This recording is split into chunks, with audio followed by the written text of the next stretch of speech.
Read me carefully. We split the tutorial in a small parts to keep learning and practices easily. Watch all from playlist. যে আপনি যে নিশ নিয়ে কাজ করতেছেন সেই নিশে তারা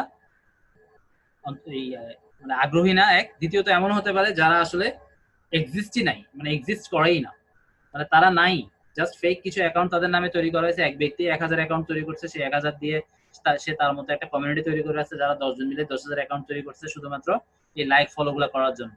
তারা আপনাকে একদিনে বা 2 দিনে কমপ্লিট করে $5 বা $10 বিনিময়ে কাজটা করে আপনাকে খুশি করে দিলে আপনিও খুশি, কিন্তু খুশি না, আপনার আসলে অখুশি হওয়ার দিন সেদিন থেকেই শুরু। কারণ ফেসবুক আপনাকে নেগেটিভলি মার্কিং করতে থাকবে যে না, আপনার পেজে কিছুই নাই, কোনো কন্টেন্টের কোনো গুরুত্বপূর্ণ তথ্য আপনি দেন না, যার কারণে আপনার এখানে কোনো এঙ্গেজমেন্ট হয় না।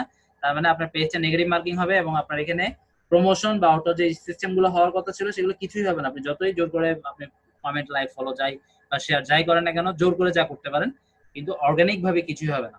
ঠিক আছে? আর মনিটাইজেশন তো হবেই না, মনিটাইজেশনের দিকে আপনি যেতেই পারবেন না। কাজেই খুব কেয়ারফুল, এইসব সিস্টেম গুলো আমরা যেগুলো আগে করে আসছি সেগুলো এখন আর প্রযোজ্য না, এগুলো আমরা করবো না। আমরা যা করবো অর্গানিকলি, জেনুইনলি করবো। ঠিক আছে?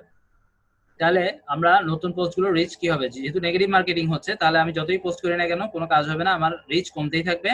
তাই আমার কতজন ফলোয়ার আছে সেটা চেয়ে বেশি গুরুত্বপূর্ণ হলো আমার কত পার্সেন্ট ফলোয়ার এঙ্গেজ হচ্ছে। তাহলে আমরা যেটা জেনুইন বা ম্যানুয়ালি করব বা অর্গানিক ভাবে করব সেগুলো কিন্তু ফলোয়ার আমাদের হবে। যেমন আমাদের পেজ এগুলো সম্পূর্ণ অর্গানিক, আমরা কাউকে কোথাও থেকে কাউকে টাকা দিয়ে আনি নাই, বা আমরা জোর জবরদস্তিও কাউকে আনি নাই, বা যে এমন কারো কাছে কন্ট্যাক্ট করে নাই যে এ ধরনের অনেক স্প্যাম অ্যাকাউন্ট করে রাখছে জাস্ট তার সার্ভিসটা প্রোভাইড করার জন্য। তাহলে এগুলো যদি আমরা কেউ কিনে থাকি, এগুলো খুব ডেঞ্জারাস লেভেলের ক্ষতিতে পড়বো। বা আপনাকে কোনো বায়ারও যদি এরকম অফার করে তাকে বুঝিয়ে বলবেন, কারণ বায়াররা এত কিছু জানে না যেটা আমাদেরকে জানতে হবে, আমাদের মতো প্রফেশনালরা এগুলো জানবে বা আমাদের জানা থাকা উচিত। ঠিক আছে?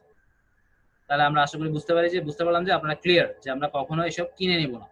অনেকেই বলবে যে আমার পেজ এত এত এত ফলোয়ার বা এত মানে এঙ্গেজমেন্টটা খুব ফাইন, যদি হ্যাঁ এঙ্গেজমেন্ট ওকে তাহলে ঠিক আছে, নেওয়া যায়। কিন্তু অনেকে শুধুমাত্র কি দেখায় যে আমার পেজে এত গ্রাহক আছে, 1 লক্ষ, 2 লক্ষ, 10 লক্ষ, কিন্তু ওগুলার মধ্যে দেখা যাচ্ছে যে 10% অ্যাক্টিভ না। এই ধরনের জিনিসগুলো আমরা না বুঝে যদি কখনো বাই করি, এটা আমাদের আসলে কোনো কাজে আসবে না, বরং আমার টাকাটা পুরোটা জলে যাবে। ঠিক আছে? এবার আসেন এঙ্গেজমেন্ট বাড়ানোর জন্য আমরা কিছু ছোটখাটো বিষয় নিয়ে আলোচনা করব, কিভাবে আমরা জেনুইন ভাবে, অর্গানিক ভাবে আমাদের এঙ্গেজমেন্টটা বাড়াতে পারি। খুব সহজ কয়েকটা মেথড আমি আলোচনা করব। এঙ্গেজমেন্ট বাড়াতে কয়েকটা মেথড নিয়ে আলোচনা করব এখন। প্রথম ইউজার জেনারেটেড, আসলে এটা মূলত আমরা এটার নাম দিছি যে user generated content. User generated content আসলে কি? ইউজার জেনারেটেড কন্টেন্ট মূলত কাস্টমার বা ভিজিটর বা ফ্যান্স